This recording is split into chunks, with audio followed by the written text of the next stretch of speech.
Muchas gracias, diputado presidente. Voy a referirme al mensaje presidencial con base en 4 aspectos primordiales.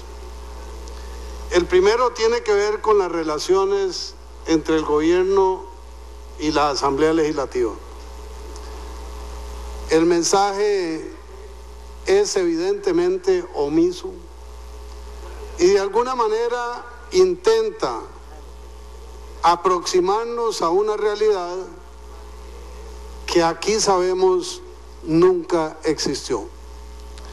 Las relaciones entre el Poder Ejecutivo y la Asamblea Legislativa durante el primer año de gobierno fueron disfuncionales, en muchos casos traumáticas y plagadas de incongruencias por parte del gobierno. Me llama poderosamente la atención, asimismo, en este mensaje presidencial, que hay un giro, a mi juicio, positivo en el lenguaje que utiliza el presidente de la República para informar al país sobre su gestión. Hay una distancia clara entre el vocabulario utilizado en el Estadio Nacional, estimulante, visionario, esperanzador, el contenido verbal del informe de 100 días, devastador, grandilocuente, negativo, apabullante, y el lenguaje de este nuevo mensaje presidencial, que en la página 31 dice: el progreso de un país no se puede construir desde la sospecha, tampoco desde la demagogia. Esta frase perfectamente podría escribirse en piedra. Es válida para cualquier gobierno, para cualquier país, para cualquier sociedad, para cualquier organización social. El progreso no se puede construir desde la sospecha, tampoco desde la demagogia. Este gobierno inició fundado en una columna de sospecha y en una propuesta demagógica en los temas que voy a desarrollar.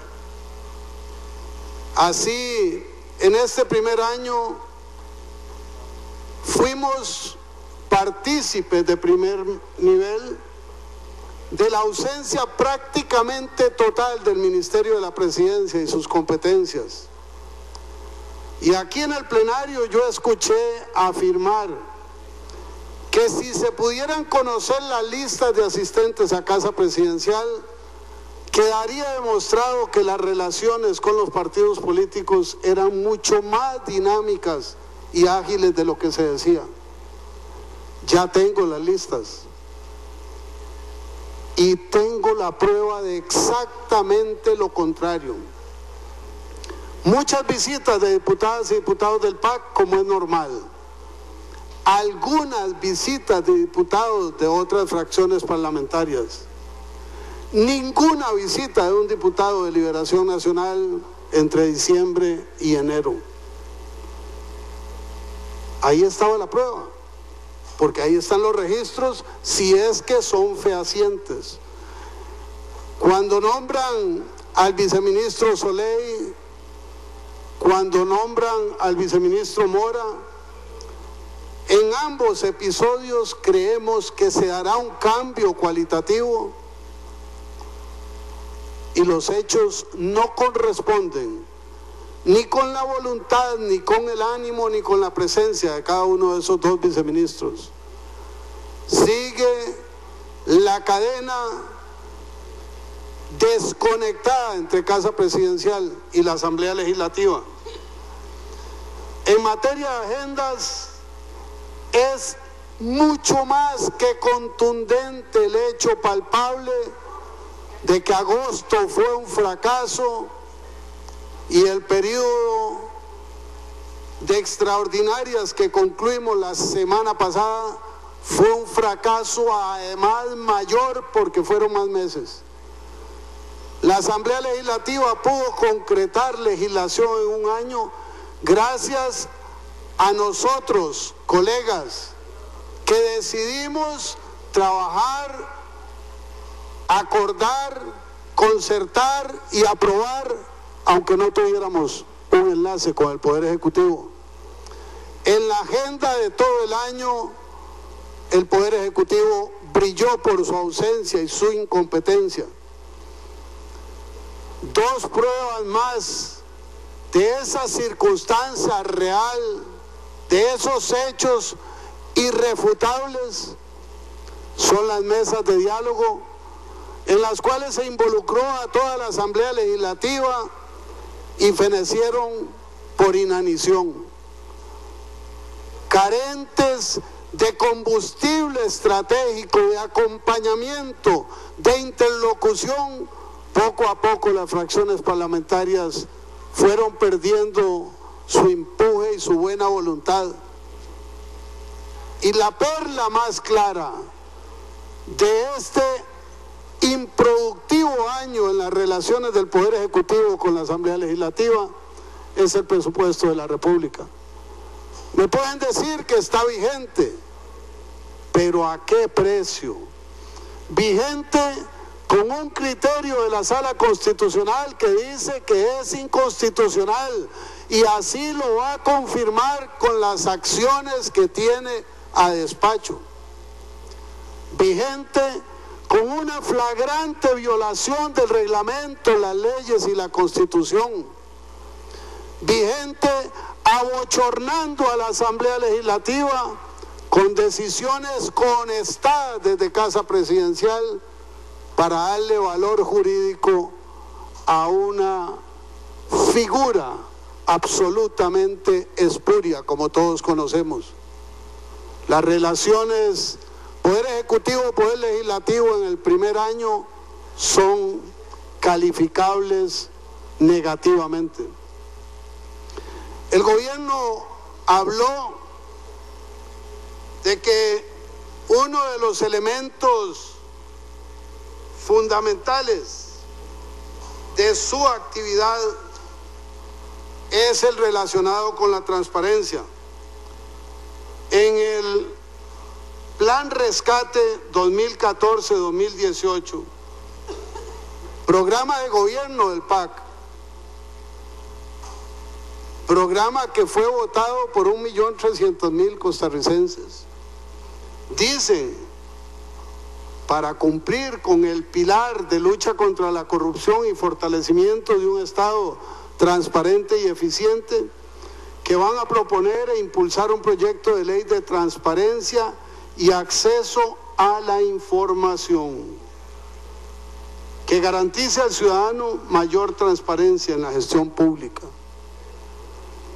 Este pilar y esta afirmación fueron burdamente violados, ignorados, invisibilizados durante un año del gobierno PAC.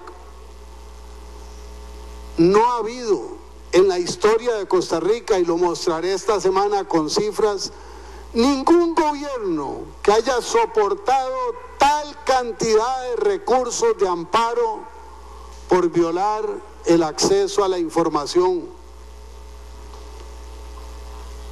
Eso es absolutamente incongruente.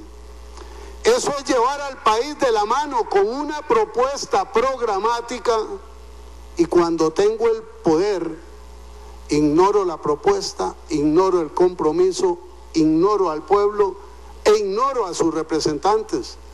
Porque esto no se cumplió para la ciudadanía, no se cumplió para la prensa, no se cumplió para los representantes, mujeres y hombres que integramos el Parlamento en nuestro acceso a la información.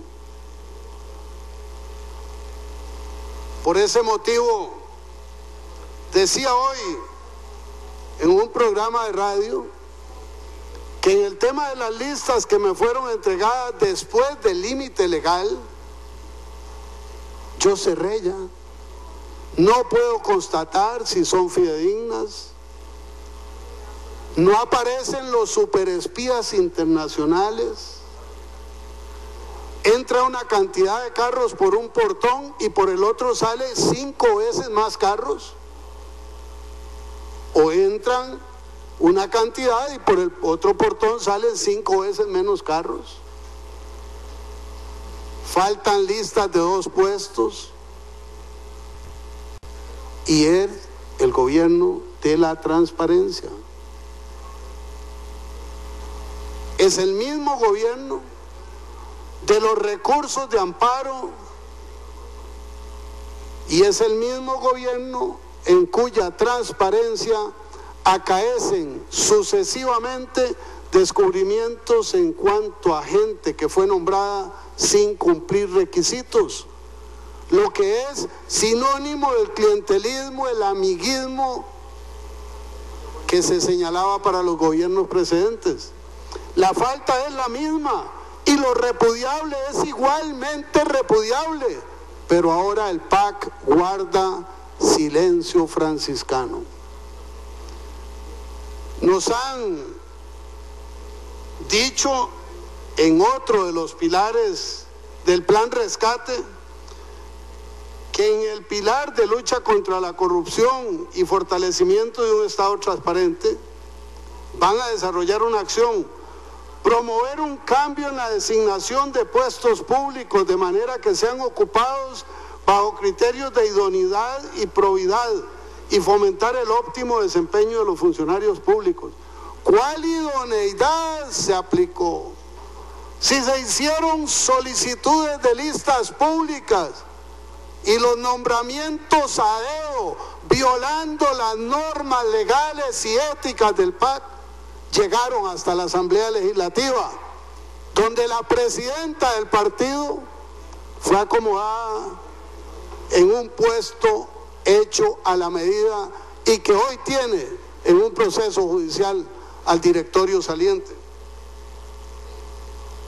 Podemos hablar de incongruencias y he mencionado varias. En impuestos nos dijeron que no habría ningún trámite para impuestos hasta el 2016 y antes de 6 meses el tema estaba sobre la palestra porque descubrieron que lo que habían dicho no les encajaba en su visión macroeconómica. Han dicho que plantean una política de empleo acuciosa, dinámica, enérgica, y el empleo no aparece, sino que se nos van las empresas y se pierden los puestos de trabajo todos los días.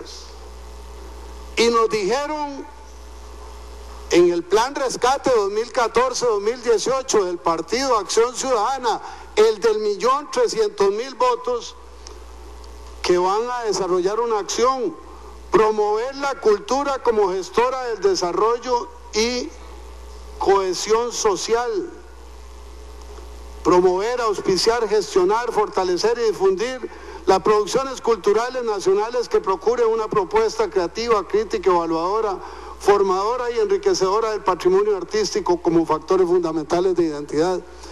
Yo no sé si es que ante esta verborreica textualización se enredaron y se les olvidaron los verbos a la hora de construir y arruinar una joya cultural de un cuarto de siglo como es el FIA. Eso no está en el informe presidencial y el argumento que nos dan es que todavía no es tiempo porque lo están estudiando. Estúdienlo, investiguen, sancionen, pero en un informe presidencial no se puede ocultar semejante desaguisado contra la cultura costarricense. Me parece que hubo muy buena intención para que esas aguas turbulentas parecieran aguas calmas. Es también de relevancia mencionar que a mi juicio este mensaje y lo ocurrido el 1 de mayo integralmente nos lleva por un camino de esperanza. Cuando el presidente de la República cambia el tono, cuando habla de manera mesurada, contenida, dosificada, cuando en algunas páginas hace mención a que recoge frutos de las siembras del Partido Liberación Nacional y de doña Laura Chinchilla, desde luego no tan explícitamente, pero con mucho menos mezquindad que lo ocurrido con el informe de 100 días o el inicio del gobierno, hay elementos esperanzadores. Cuando el presidente de la República integra como agenda estratégica del gobierno todo lo que dejamos listo en el último gobierno de Laura Chinchilla en materia de infraestructura y en materia de relaciones internacionales, hay esperanza. Cuando el presidente de la República reconoce que incorporarse a la OCDE es una decisión vinculante geopolíticamente, estratégicamente, visionariamente, está diciendo que Liberación Nacional tenía razón en su planificación del desarrollo y la inserción con el mundo. Cuando se toman las relaciones con China y se apalancan y se determinan como un núcleo estratégico de la gobernabilidad contemporánea, se reconoce que las decisiones del presidente Óscar Arias y de la presidenta Laura Chinchilla fueron correctas y con una visión de futuro congruente con nuestra articulación con el mundo. Cuando hablamos de que entre las propuestas estratégicas menciona la creación de una zona económica especial en el Pacífico Central, que involucra gran parte de la provincia de Punta Arenas, parte de la provincia de Alajuela, y terminará impactando también a Guanacaste y a San José. Se reconoce que las negociaciones realizadas por el gobierno de Laura Chinchilla son afortunadas, son productivas, son visionarias y se rescatan para el futuro de Costa Rica. Cuando nos dice el presidente de la República en su informe